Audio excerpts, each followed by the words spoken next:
It's very clear that the head of the snake is the financial system. The mechanism is finance. The whole point of finance is to indebt, otherwise to enslave. What is a mortgage? I mean, what does that stand for? It's a death grip. So when you get a mortgage, you have a death grip held over you because you are in debt. You don't even own the house. The bank owns the house that loaned you the money to buy the house, unless you're fortunate enough to have all the money to buy it outright. And even then, you can be taxed by the government, and if you fail to keep up with those taxes, the government can then take it from you. The whole system is based on a financial fraud, which effectively takes the power that we have, and it gives it to a tiny group of individuals who are running the world through the control of finance. With the infinite supply of money that we have allowed them to take, they have literally an infinite supply of money, and with that money, and from their psychopathic point of view, they have bought everything and everyone who can be bought. So those of us who cannot be bought because we operate on a level that goes way beyond the material, we are not rewarded for such behavior, we are punished for such behavior. And the most slovenly, disgustingly criminal, corrupt, moral individuals, those are the ones that are rewarded in this system, which is upside down. So we reward the corrupt, we reward the liars, we reward the people with no morals at all, and usually we compromise them under this system in terms of maybe a videotape. Maybe Barack Obama is gay. If I was in charge of the world and I was a psychopath and completely drunk on my own power, you can bet damn sure that's what I would do. I wouldn't allow anyone in a position of power who wasn't completely compromised. Yep, he said a mouthful. And to quote the famous words of Morpheus from the movie Matrix, he said to Neo, "You are a slave, Neo. You were born into bondage." Those words, ever since I saw that movie a very long time ago, those words stuck to me like glue. Like really stuck to me like glue. And the more you analyze the things that go on in the life we live, the more you are open up to the deceptive ways of the world we live in, the very core of the world we live in, which, like he said, is rooted into slavery. And that is, it comes in all kinds of forms. There's mental slavery, there's physical slavery, which you are indebted to the banking families till you die. Everything you do puts you in debt. You see? So that's that slave you were born into. You had no choice in it. There's no say-so for you in it. You were born into it.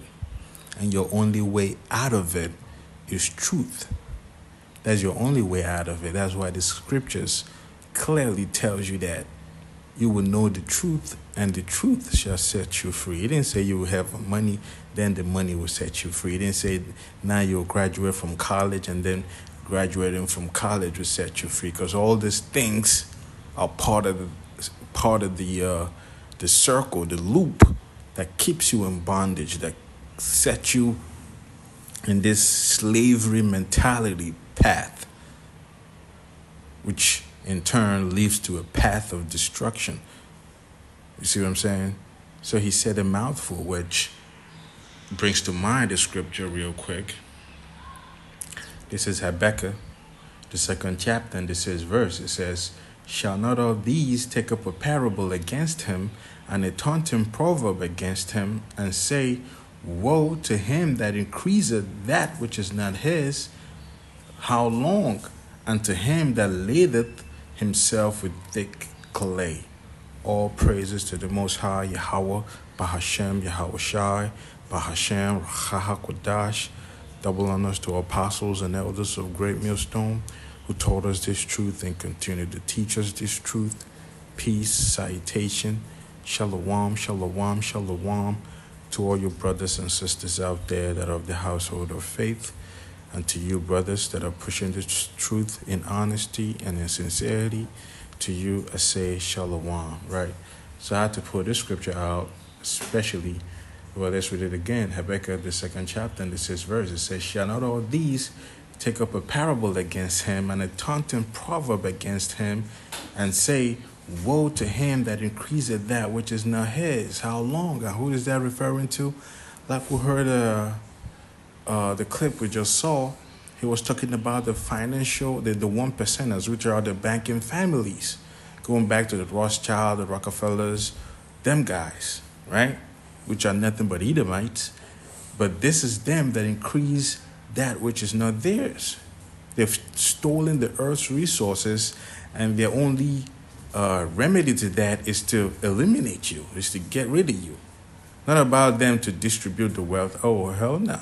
They're not going to do that. They're hoarding the wealth. And their remedy to better the condition of the world is to reduce your population. They sing it like it's nothing. That is their mantra. That is their motto. Their MO. You see? And it goes on to say, and to him that ladeth himself with thick clay. And if you look up this word, thick clay, real quick, let's do that, because it tells you exactly what the clip we just saw was going into. Right? As soon as this opens up here, I don't know why it is so slow. But yep, here, clay, thick. Oh man. And if you look it up, this thick clay, it says weight of pledges, heavy debts. That's exactly what the dude was going into. The man was talking about. This is how they get you, right? This is how they compromise you. This is how they get you to think nothing else but how to pay off your debt. That's what people do. They get up every morning thinking about how the hell are they going to pay off all this debt, right? Mortgages, whatever, insurances, and this and that, the other, school debts, right? All these things, man. That's how they get you. This is the heavy debt. And who did that? The banking families, the wicked elites, which are nothing but the Edomites, right? So they've made this debt-based system where it's all about owing them. That's all it's all about. You gotta owe them, and once they get you into that snare, once they snare you in that trap, it becomes a hamster on a wheel. You're just running around. That's all you do all of the time, trying to pay off this debt and the other debt. And you see what I'm saying? There's a reason why DEBT sounds exactly like DEATH. You see that? It's all by design, because it's all the same thing. Like you mentioned, debt grip. You see, all the money you owe, there's nothing but a debt grip on you. That's all you think about. A lot of people can't even sleep at night thinking about how to pay off this and pay off that and this and that, the other, right? There's a clip I just got done watching. It talks about how the middle class is not dying; the middle class is dead. And how did that become? Look at how hard it is to survive in these times, man. How much you gotta pay for this and how much you gotta pay for that, and you think about how much you earn. Your wages and all that, your salary, your income, it doesn't match up with all the money you gotta pay. So the middle class is practically dead. Now all you have is either you're rich, really rich, or you're poor. You see what I'm saying? That's where it's at. That's where it's at, man. You have to wake up and smell the coffee. This is the world we live in, man. And the American dream has turned into a friggin' nightmare. It's turned into a friggin' nightmare.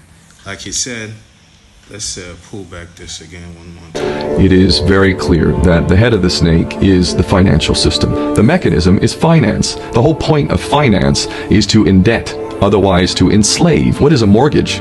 What does that stand for? It's a death grip. So when you get a mortgage, you have a death grip held over you because you are in debt. You don't even own the house. The bank owns the house that loaned you the money to buy the house, unless you're fortunate enough to have all the money to buy it outright. And even then, you can be taxed by the government, and if you fail to keep up with those taxes, the government can then take it from you. The whole system is based on a financial fraud, which effectively takes the power that we have, and it gives it to a tiny group of individuals who are running the world through the control of finance. With the infinite supply of money that we have allowed them to take, They have literally an infinite supply of money, and with that money, and from their psychopathic point of view, they have bought everything and everyone who can be bought. So those of us who cannot be bought because we operate on a level that goes way beyond the material, we are not rewarded for such behavior, we are punished for such behavior. And the most slovenly, disgustingly criminal, corrupt, moral individuals, those are the ones that are rewarded in this system, which is upside down. So we reward the corrupt. In a system that is upside down. Think of the movie, the series rather, Stranger Things, which is very strange how you will reward somebody, so-called, upstanding citizen, doing their very best to, live uprightly, righteously. He's looked at and called, scorned at, scoffed at, as an offscouring of the earth.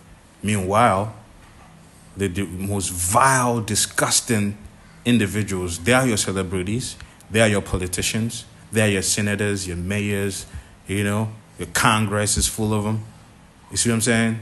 That is the upside down world we live in. It is disgusting, to say the very least.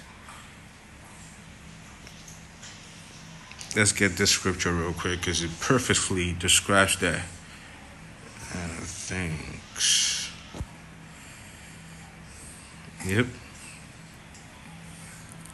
So this is Isaiah, the 29th chapter and the 16th verse. It says, surely your turning of things upside down shall be esteemed as the potter's clay. That's all they do. They turn things upside down. Left is right and right is left and up is down and down is up. That's why they will look at you in the face and tell you anyone can be a woman. What the fuck are you talking about, man? How can anybody be a woman? Anybody can be a woman. It doesn't matter what you were assigned at birth. What the hell is that? If you come out with a weenie, that's what you are, man. If you come out with, something, a vagina, that's what you are. You see what I'm saying? But that's the turning of things upside down. Teaching very young children at a very young age how to be rebellious, man, against their parents. You can trust the government to raise you because they can pay for your sexual assignment, surgery, and blase, this and that, the other. So everything is all upside down, man. And they'll rather have it so. They'll rather have it so. So the scriptures is saying, surely your turning of things upside down shall be esteemed as the potter's clay. For shall the work say of him that made it, he made me not? Or shall the thing frame say of him that framed it, he had no understanding? So that's what they're doing, man. This is God's work. Everything you see on the face of the earth is God's work. Here you are euthanizing, livestock, and then creating lab-grown meat for your own disgusting agendas, So you're saying that the Most High's creation is not, we can do better. But your bet is getting everybody sick. Your bet is tampering with our DNA, our very own genetic makeup. Why? Because of the things we put in our body that is very, very foreign to our bodies. The earth was built to support the system, right? You eat the foods, the healthy foods, they become part of you. You live longer. It replenishes you, gives you all the minerals, all the nutrients, proteins, everything you need, right? But here they are saying you don't need that because a lot of them are causing carbon emissions and this is them turning things upside down and saying that the wisdom of the one who created it, Yahweh Bahashem, Yahweh Shai, is not enough. They are now the new gods to tell you how to go, right? So that's what it's saying here. For shall the work say of him that made it, he made me not, right? They will even go as far as to say there is no God. So you're saying that the God that created you is non-existent. There's no him. Or shall the thing framed say of him that framed it, he had no understanding, right? Saying God doesn't have any understanding. That's why you go ahead and create seedless watermelons and seedless grapes and what have yous, right? All this GMO crap. You see what I'm saying? That's what we get. Everything has been turned upside down.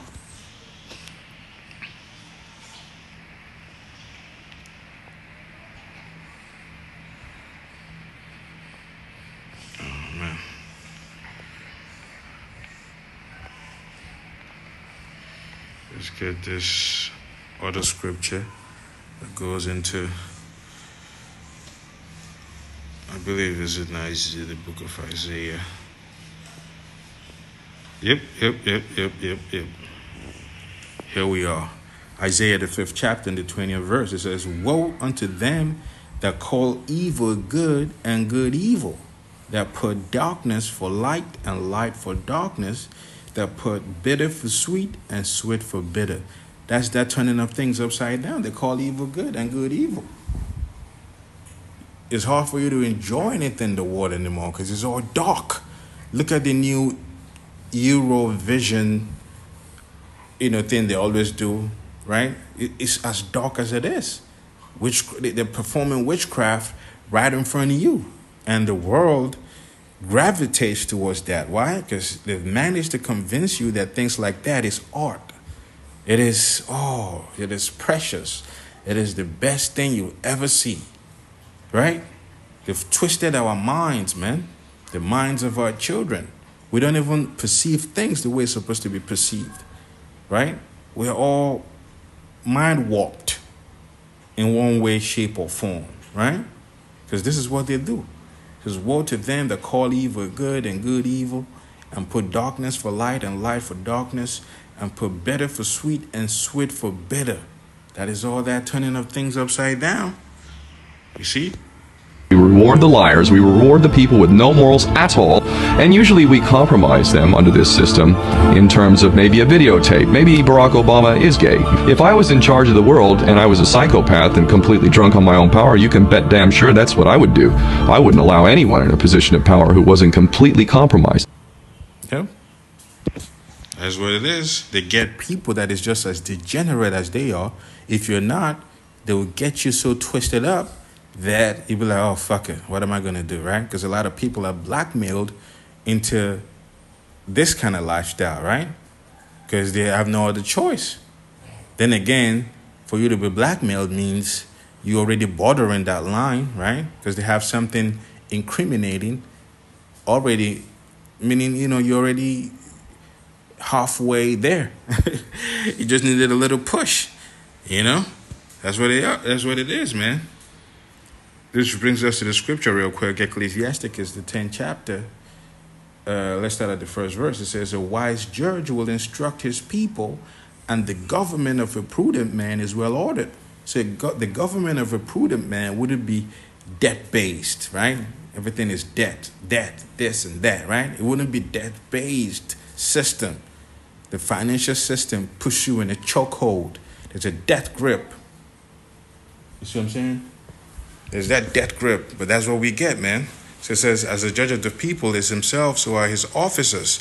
And what manner of the city, ruler of the city is, such as they that dwell therein," right? This is why they want somebody as compromised as them. You see what I'm saying? But yeah, that's just a little bit of something. See you next time, Lord willing. Shalom. Shalom.